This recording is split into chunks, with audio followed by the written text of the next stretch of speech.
Hello everyone, आज के lecture में हम पढ़ने वाले हैं सर्चिंग एंड सॉर्टिंग।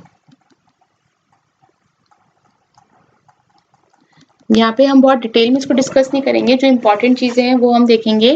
तो देखो सर्चिंग हम सब स्टार्ट करते हैं। पहले तो देखो सर्चिंग दो टाइप की हो सकती है आपकी, एक होती है लीनियर सर्च, ठीक है, और एक होती है आपकी बाइनरी सर्च। मैं बस क्विकली आपको चीजें समझा देती हूँ ताकि आपको हेल्प करे एग्जाम में। लीनियर सर्च का मतलब ये है कि जैसे आपके पास एरे गिवन है, ठीक है ना, तो उस एरे के अंदर क्या करो आप वन बाय वन एक एक एलिमेंट पे जाते जा रहे हो और उस एलिमेंट पे कंपेयर करते जा रहे हो आपके सर्च वैल्यू को।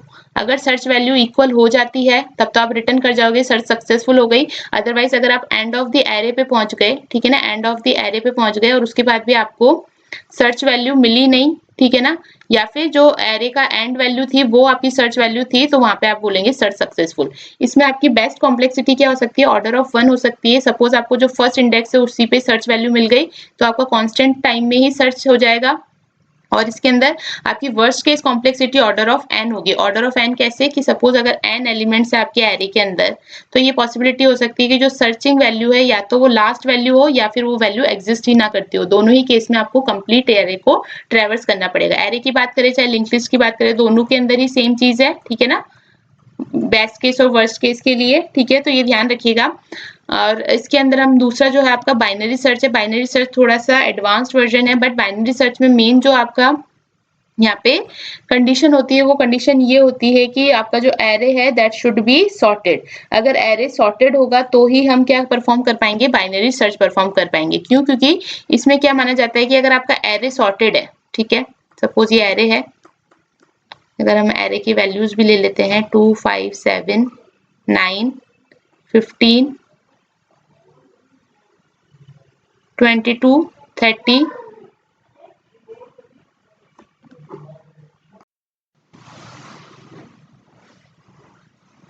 तो देखिए बाइनरी सर्च में सपोज ये वैल्यू है, तो यहाँ पे सबसे पहले वाला जो अजम्पशन होता है वो तो ये होता है कि एरे शुड बी सॉर्टेड, ठीक है। एरे सॉर्टेड है तो एल्गोरिथम क्या होती है, सबसे पहले आप मिड वैल्यू फाइंड आउट करते हो। जैसे इसके अंदर मिड वैल्यू क्या हो जाएगी आपकी, ये 4 वैल्यूज इधर है 4 इधर, तो ये आपका 15 मिड वैल्यू हो जाएगा। तो मिड वैल्यू से आपकी सर्चिंग स्टार्ट होती है, यानी कि जो भी सर्च वैल्यू है, सपोज हम सर्च वैल्यू मान लेते हैं एक्स कंपेयर्ड होगी आपकी 15 से। अगर ये इक्वल है तब तो आपका सर्च सक्सेसफुल हो जाएगा और ऑर्डर ऑफ 1 में आपकी यहाँ पे कॉम्प्लेक्सिटी आ जाएगी और उसमें आपको सर्च वैल्यू मिल जाएगी। अगर सर्च सक्सेसफुल नहीं होती तो फिर x कंपेयर किया जाएगा कि जो x है क्या वो लेस देन है मिड वैल्यू से। अगर लेस देन है तो हम लेफ्ट साइड की वैल्यूज में सर्च करेंगे, और अगर x जो है ग्रेटर देन मिड से तो हम राइट साइड में चेक करेंगे, ठीक है। अब लेस देन मिड के अंदर क्या हो जाएगा, वापस सेम एल्गोरिथम परफॉर्म होगी, यानी कि मिड वैल्यू फाइंड आउट करी जाएगी। जैसे सपोज इसकी मिड वैल्यू ये हो जाएगी क्योंकि इवन नंबर्स में है, तो यहाँ पे फिर चेक करा जाएगा कि अगर हम सपोज x की वैल्यू मान लेते हैं 7, ठीक है, तो यहाँ पे 7 पे कंडीशन ट्रू हो जाएगी। और अगर 7 नहीं है तो अगर हम सपोज इसकी वैल्यू मानते हैं 9, तो 9 पहले 7 से चेक होगा, लेकिन 9 जो है 7 के इक्वल नहीं है, तो यहाँ पे क्या होगा, वापस से x की वैल्यू चेक की जाएगी। क्या x की वैल्यू मिड से छोटी है, लेकिन मिड से छोटी नहीं है, x की वैल्यू मिड से बड़ी है, तो हम राइट साइड में जाएंगे। अब क्योंकि यहाँ पे एक ही वैल्यू बची है तो इसको आप चेक करेंगे और यहाँ पे आपकी सर्च सक्सेसफुल हो जाएगी। यानी आपको सिंपली क्या करना है, हमेशा मिड वैल्यू से आपकी वैल्यू कंपेयर होती जाएगी, और अगर सर्च सक्सेसफुल होती है तो दैट इज गुड। अगर सर्च सक्सेसफुल नहीं होती तो हमें फिर फाइंड आउट करना होगा कि हमें लेफ्ट में जाना है या राइट में, according to these conditions, okay. और इसमें कॉम्प्लेक्सिटी क्या हो जाती है, तो अगर आप देखें तो आपका जो एरे है वो डिवाइड होता जा रहा है, यानी कि पहले n था, फिर वो n/2 और n/2 में डिवाइड हुआ, फिर वो वापस किस में डिवाइड होगा, n/4 में, ठीक है ना, इस तरीके से। तो क्या हो रहा है, आपका जो ट्री फॉर्म में डिवाइड होता जा रहा है और हाइट क्या है, डिवाइड होती जा रही है। तो यहाँ पे जो कॉम्प्लेक्सिटी है वो कितनी हो जाएगी आपकी, log n, यानी वर्स्ट केस कॉम्प्लेक्सिटी आपकी बाइनरी सर्च केस में कितनी हो जाएगी, log base 2n। ये n ऊपर लिखा है, ठीक है, log base 2n, ठीक है। तो बाइनरी सर्च की कॉम्प्लेक्सिटी आपकी log n होगी और लीनियर सर्च की ऑर्डर ऑफ n होगी। अब एक चीज पूछा जाता है कि क्या हम लिंक लिस्ट, क्योंकि लिंक लिस्ट में हम मिड वैल्यू कैसे फाइंड आउट करेंगे, वहां पे तो कोई इंडेक्स का कॉन्सेप्ट होता नहीं है, तो क्या हम लिंक लिस्ट पे बाइनरी सर्च अप्लाई कर सकते हैं। तो देखो बाइनरी सर्च अप्लाई कर सकते हैं, लेकिन बाइनरी सर्च लिंक लिस्ट पे प्रेफर नहीं की जाती है, क्योंकि आपको बहुत सारे जो पॉइंटर्स हैं उनमें मॉडिफिकेशंस करना पड़ेगा। उससे क्या हो जाएगी आपकी कॉम्प्लेक्सिटी, जो दूसरी ओवरहेड है ना, वो बहुत इंक्रीज हो जाएगा, ठीक है, कॉम्प्लेक्सिटी ओवरहेड ज्यादा इंक्रीज हो जाएगा, इसलिए लिंक लिस्ट में बाइनरी सर्च प्रेफर नहीं की जाती है। तो ये तो बात थी आपकी सर्चिंग की। अब एक आते हैं आपके सॉर्टिंग के कॉन्सेप्ट। तो सॉर्टिंग के जो कॉन्सेप्ट्स हैं देखिए वो मैं डिटेल में एक एक एल्गोरिथम अभी आपको नहीं बता रही, वो आपको मिल जाएंगी इजीली, आप किसी भी जो डेटा स्ट्रक्चर्स की स्टैंडर्ड बुक्स है उसमें देख सकते हैं। बट एक जो मेन टेबल है, जो इंपॉर्टेंट टेबल है, वो मैं आपके साथ यहाँ पे डिस्कस कर लेती हूँ। तो सबसे पहले देखो जो सॉर्टिंग की प्रॉपर्टीज होती है वो क्या होती है, जो भी सॉर्टिंग एल्गोरिथम आप यूज कर रहे हो वो अडेप्टिव होनी चाहिए, ठीक है ना, according to your problem adaptive होनी चाहिए, स्टेबल होनी चाहिए। थर्ड क्या है आपके, जो नंबर ऑफ स्वैप्स है वो कम होने चाहिए ताकि आप जल्दी सॉर्ट कर सको एरे को, ठीक है। नेक्स्ट है जो नंबर ऑफ कंपैरिजंस हैं वो भी कम होने चाहिए। सारी प्रॉपर्टीज हैं आपकी सॉर्टिंग एल्गोरिथम्स की, कंपैरिजन कम होने चाहिए, और एक्स्ट्रा मेमोरी कितनी ले रहा है वो, ठीक है, वो भी इंपॉर्टेंट है कि कम लेनी चाहिए मेमोरी भी, ठीक है। अब जो एल्गोरिथम्स के टाइप्स है वो हम देखें तो कौन कौन सी एल्गोरिथम्स है आपके पास है बबल सॉर्ट, ठीक है। नेक्स्ट है आपके पास सिलेक्शन सॉर्ट, नेक्स्ट है आपके पास इंसर्शन सॉर्ट, फिर इसके बाद आप चलें, फोर्थ है आपके पास मर्ज सॉर्ट, ठीक है। फिफ्थ है आपके पास क्विक सॉर्ट, सिक्स्थ है आपके पास हीप सॉर्ट, और सेवेंथ है आपके पास रेडिक्स सॉर्ट, ठीक है। ये सॉर्टिंग एल्गोरिथम से जो इंपॉर्टेंट है। तो अब इनकी जो प्रॉपर्टीज हमने ऊपर लिखी ना, अडेप्टिव, स्टेबल, तो हम इसमें देखते हैं कि कौन सी एल्गोरिथम किस प्रॉपर्टीज को फॉलो करती है। तो फर्स्ट प्रॉपर्टी हमने देखी अडेप्टिव की, ठीक है। फिर हमने देखी स्टेबिलिटी की कि कितनी स्टेबल है, ठीक है। Number of swaps, number of comparisons, ये टेबल बहुत इंपॉर्टेंट है। अगर आपको ये टेबल याद रहेगी तो आप बहुत इजीली चीजें कर पाएंगे। और लास्ट क्या है, एक्स्ट्रा मेमोरी कितनी रिक्वायर्ड है किसी भी एल्गोरिथम में। तो अकॉर्डिंग टू टाइप ये सब की वैल्यूज जो है डिफर करती हैं। तो देखो कैसे, बबल सॉर्ट जो है आपकी अडेप्टिव है, स्टेबल है, ठीक है ना।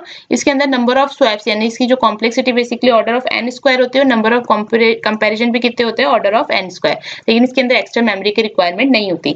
सिलेक्शन सॉर्ट ना तो अडेप्टिव है ना ही स्टेबल है, ठीक है ना। इसके अंदर नंबर ऑफ स्वैप्स होंगे ऑर्डर ऑफ एन, और इसकी जो नंबर ऑफ कंपैरिजन है वो होंगे ऑर्डर ऑफ एन स्क्वायर, तो इसकी कॉम्प्लेक्सिटी भी एन स्क्वायर होती है, एक्स्ट्रा मेमोरी की रिक्वायरमेंट नहीं होती।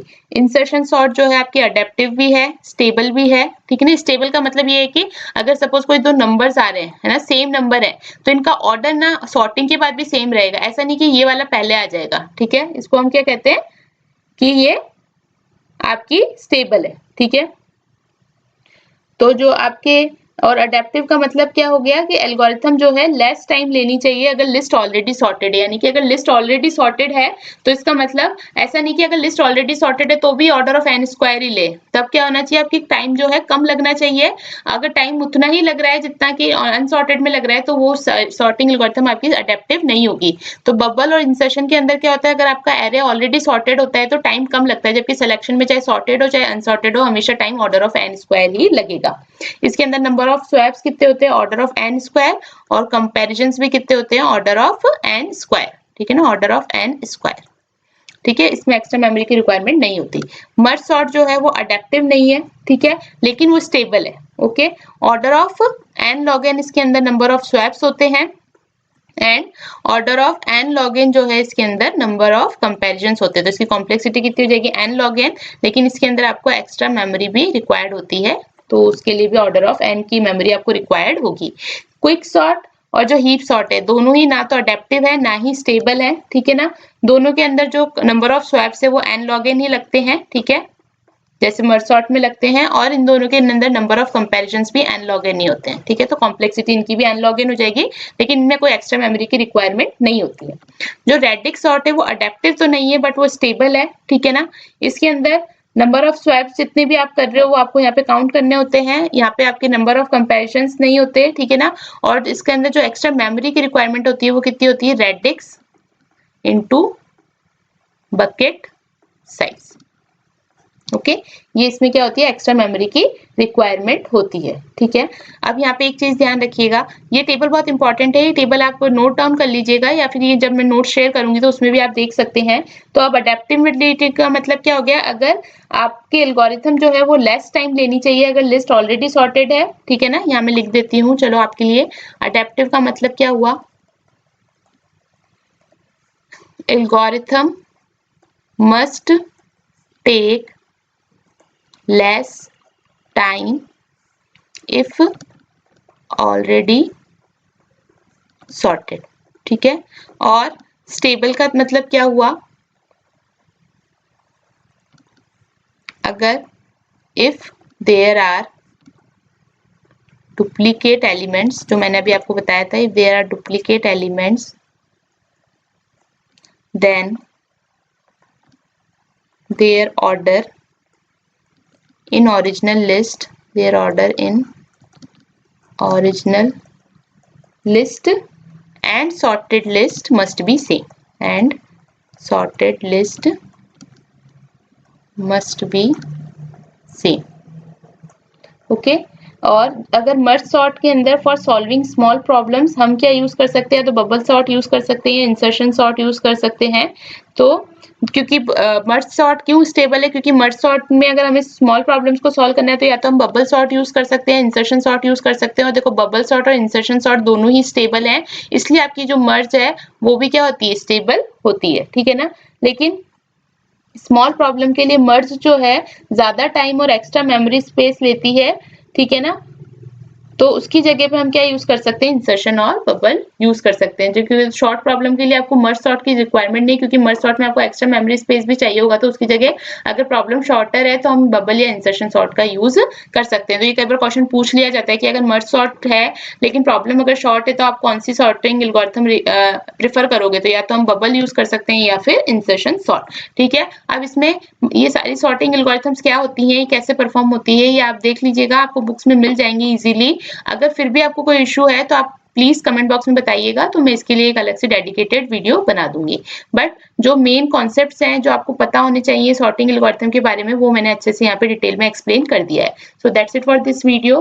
अगर वीडियो अच्छा लगा है तो वीडियो को लाइक कीजिए एंड चैनल को सब्सक्राइब कीजिए। Thank you.